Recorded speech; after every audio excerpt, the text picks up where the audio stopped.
श्री शिवाय नमस्तुभ्यं भक्तों, जय श्री कृष्णा। स्वागत है आप सबका हमारे यूट्यूब चैनल में। आज के वीडियो में आप सुनेंगे योगिनी एकादशी का व्रत किस दिन रखा जाएगा, पूजा विधि, शुभ मुहूर्त, व्रत का पारण कब करना है, योगिनी एकादशी व्रत रखने के लाभ, धार्मिक महत्व। भक्तों, हिंदू सनातन धर्म में एकादशी व्रत का बहुत ही विशेष महत्व बताया गया है।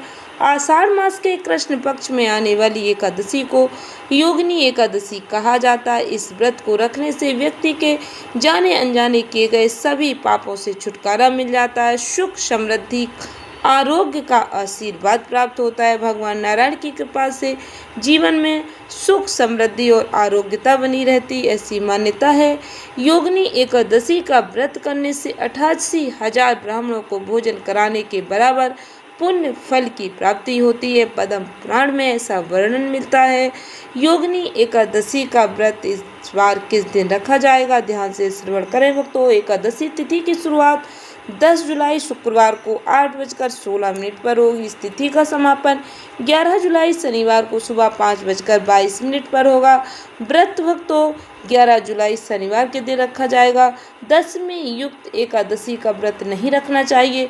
द्वादशी युक्त हरिवासर युक्त शुद्ध सूर्योदय व्यापिनी एकादशी का ही व्रत रखना चाहिए, क्योंकि दशमी युक्त एकादशी का व्रत रखने से पुण्य क्षीण हो जाते हैं और नरक की प्राप्ति होती है। भक्तों, पुण्य क्षीण करने वाली एकादशी का व्रत नहीं रखना चाहिए। सदैव ही द्वादशी युक्त एकादशी का व्रत ही रखना चाहिए। द्वादशी युक्त एकादशी का व्रत रखने से भगवान नारायण की कृपा प्राप्त होती है। 12 जुलाई रविवार को एकादशी व्रत का पारण किया जाएगा। पारण का समय 5:32 से 8:18 के बीच रहेगा। भक्तों, एक योगिनी एकादशी व्रत की पूजा विधि। इस दिन सुबह जल्दी जगने का प्रयास करें, स्वच्छ वस्त्र धारण करें, पूजा स्थल को गंगा जल से शुद्ध करें। भगवान विष्णु जी के आपके घर में जो भी प्रतिमाएं ठाकुर जी, उन्हें एक पटे पर स्थापित करें, उस पर पीला या लाल रंग का कपड़ा बिछाएं। भगवान को पीले पुष्प, तुलसी दल, पंचामृत, फल, नैवेद्य आपके पास जो भी है उसे पूर्ण श्रद्धा भक्ति के साथ भगवान नारायण को भोग लगाएं। बिना तुलसी दल के भगवान कोई भी भोग स्वीकार नहीं करते, तो इसलिए आप तुलसी दल एक दिन पहले ही तोड़कर रख लें, क्योंकि एकादशी के दिन माता तुलसी को भी स्पर्श नहीं किया जाता है। माता तुलसी को स्पर्श करने से दोष लगता है, क्योंकि माँ तुलसी भी इस दिन व्रत रखती हैं। इसके अलावा भक्तों, आप ओम नमो भगवते वासुदेवाय मंत्र का अधिक से अधिक जाप करें, भगवान नारायण की पूजा करें, आरती करें, व्रत कथा जरूर श्रवण करें। इस दिन विष्णु सहस्त्र नाम का पाठ करना, गीता का पाठ करना, विष्णु चालीसा का पाठ करना या फिर सुनना बहुत ही श्रेष्ठ माना जाता है। तो इसलिए आप इस दिन अपने मोबाइल में चलाकर विष्णु सहस्त्र नाम, विष्णु चालीसा, गीता अवश्य सुने। आप हमारे चैनल पर विजिट करेंगे तो आपको विष्णु सहस्त्र नाम सुनने को मिलेगा, गीता का पाठ सुनने को मिलेगा, भगवान विष्णु का चालीसा भी सुनने को मिलेगा। इस दिन भक्तों जागरण करने का भी विशेष महत्व है। जो भक्त एकादशी का व्रत रखते हैं, रात्रि में भजन कीर्तन करते हुए भगवान का स्मरण करते हैं, जागरण करते हैं, उन्हें भगवान नारायण की कृपा अवश्य प्राप्त होती है। योगिनी एकादशी पर भक्तों सात्विकता का विशेष ध्यान रखें। इस दिन क्रोध, झूठ, निंदा से बचना चाहिए। तामसिक भोजन, घर में किसी भी सदस्य को तामसिक भोजन नहीं करना चाहिए, यहाँ तक कि लहसुन प्याज युक्त भोजन भी नहीं बनाना चाहिए।